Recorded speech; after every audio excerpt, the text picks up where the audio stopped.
ક્યારે એવું વિચાર્યું છે કે આપણી જિંદગીને આકાર કોણ આપે છે? મોટાભાગે આપણને લાગે છે કે મોટા નિર્ણયો, પણ ખરી વાર્તા તો એ છે કે નાની નાની ક્રિયાઓમાં છુપાયેલી છે જે આપણે રોજ કરીએ છીએ, જેને આપણે આદતો કહીએ છીએ. તો સવાલ એ છે કે શું આપણે આદતોના ગુલામ છીએ કે પછી આપણે તેને માસ્ટર કરી શકીએ છીએ? ચાલો આજના આ વિશ્લેષણમાં એ જ સમજીએ કે કેવી રીતે નાના નાના ફેરફારોથી એક મોટું કાયમી પરિવર્તન લાવી શકાય. આ બહુ સરસ વાત છે. આદતો ખરેખર એક અદૃશ્ય શક્તિ જેવી જ છે. જાણે આપણા મગજમાં એક ઓપરેટિંગ સિસ્ટમ ચાલી રહી હોય, જે બેકગ્રાઉન્ડમાં બધા નિર્ણયો લેતી હોય. હવે એ સારી હોય કે ખરાબ, એ જ શક્તિ નક્કી કરે છે કે આપણી ગાડી સફળતા તરફ જશે કે નિષ્ફળતા તરફ. અને સૌથી મોટી વાત તો એ છે કે આપણને મોટાભાગે એનો અહેસાસ પણ નથી થતો. તો પછી કોઈ આદતને બદલવી હોય તો સૌથી પહેલાં એ જાણવું પડે કે એ બને છે કેવી રીતે, બરાબર? જેમ કોઈ જૂની ઇમારતને રિનોવેટ કરવા માટે એનો નકશો, એની બ્લુપ્રિન્ટ સમજવી પડે, બસ એ જ રીતે આદતોની રચનાને સમજવી બહુ જ જરૂરી છે. કોઈ પણ આદત હોય એની પાછળ એક સરળ પણ બહુ જ પાવરફુલ સાયકોલોજીકલ લૂપ કામ કરે છે.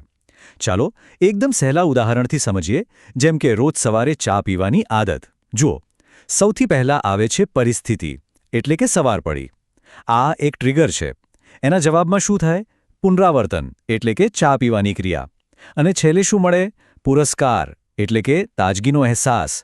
બસ આ ત્રણ કડીઓ ભેગી મળીને એક મજબૂત સાંકળ બનાવી દે છે, જેને તોડવી મુશ્કેલ લાગે છે. ચાલો હવે વાત કરીએ ખરાબ આદતોને તોડવાની. આને આપણે એક પ્રકારનું નવીનીકરણ કે રિનોવેશન જ કહી શકીએ, કારણ કે અહીં આપણે જૂની નબળી રચનાને તોડી રહ્યા છીએ. હા, એ થોડું મુશ્કેલ લાગી શકે છે, પણ જો સાચી રીત ખબર હોય તો એ બિલકુલ શક્ય છે. તો આદતો તોડવા માટે આ એક પ્રકારની ટૂલકિટ છે. માની લો કે કોઈને વારંવાર મોબાઈલ ચેક કરવાની આદત છે, તો સૌથી પહેલાં એનું ટ્રિગર ઓળખવું પડે. શું કંટાળો આવે ત્યારે આવું થાય છે? ઓકે, તો હવે એનો એક વિકલ્પ શોધી કાઢો. જેમ કે મોબાઈલને બદલે કોઈ પુસ્તક હાથમાં લેવું. શરૂઆતમાં એક ઝાટકે બંધ કરવાને બદલે એને ધીમે ધીમે ઘટાડી શકાય. અને હા, આ સફરમાં મિત્રો કે પરિવારની સહાય લેવાથી સફળ થવાના ચાન્સ અનેક ગણા વધી જાય છે. તો જુઓ, પરિવર્તન એ એક સિક્કાની બે બાજુ જેવું છે. એક બાજુ છે જૂની પેટર્ન તોડવી અને બીજી બાજુ છે નવી પેટર્ન બનાવવી. ફક્ત જૂની આદત તોડી નાખવી એ તો અડધી જ લડાઈ જીતવા જેવું છે. સાચી જીત તો ત્યારે મળે જ્યારે એ ખાલી જગ્યા પર એક સારી, મજબૂત આદતનું નિર્માણ થાય. તો સવાલ એ છે કે આ નવી, સારી આદતોનો પાયો કેવી રીતે નંખાય? ઓકે, તો હવે આપણે રચનાત્મક તબક્કામાં આવી ગયા છીએ. અને અહીં સફળતાની સૌથી મોટી ચાવી છે અવિશ્વસનીય રીતે નાના પગલાંથી શરૂઆત કરવી. મોટાભાગે લોકો ભૂલ ક્યાં કરે છે?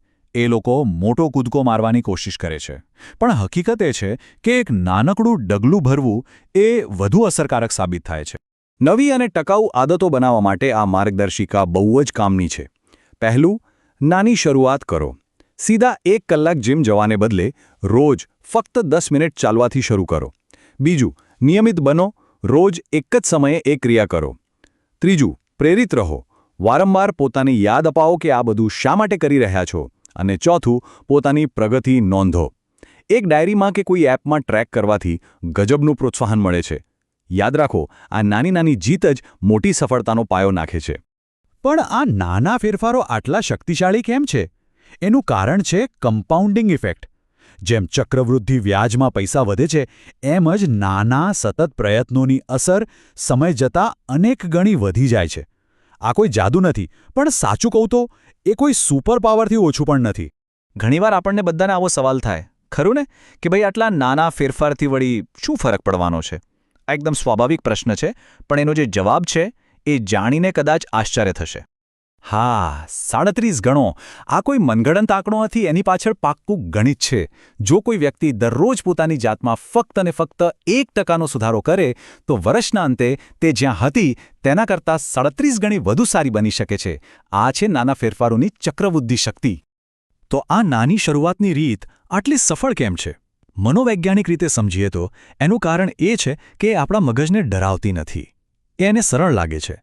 રોજ માત્ર 1 ગ્લાસ વધારાનું પાણી પીવાનું શરૂ કરવું. આ કેટલું સહેલું લાગે છે, પણ લાંબા ગાળે સ્વાસ્થ્ય માટે એ કેટલું ફાયદાકારક છે એનો વિચાર કરો. બસ આ જ એનો જાદુ છે. તો આ આખી ચર્ચાનો સાર આ 5 પગલાંમાં સમાયેલો છે. આને કાયમી પરિવર્તન માટેનો એક રોડ મેપ કે એક સાબિત થયેલી ફોર્મ્યુલા કહી શકાય. સ્પષ્ટ લક્ષ્ય નક્કી કરવાથી માંડીને સાથ આપનાર ભાગીદાર શોધવા સુધી આ દરેક પગલું સફળતા માટે ખૂબ જ જરૂરી છે. અને અંતે એક પ્રશ્ન જે વિચારવા જેવો છે. આ બધી માહિતી માત્ર સાંભળવા માટે નથી, એને એક વ્યક્તિગત મિશનમાં ફેરવી શકાય છે. તો આજનો દિવસ પૂરો થાય એ પહેલાં એવો કયો એક નાનકડો માત્ર 1% સુધારો છે જે કરી શકાય છે? જવાબ ગમે તેટલો નાનો હોય, શરૂઆત હંમેશા ત્યાંથી જ થાય છે.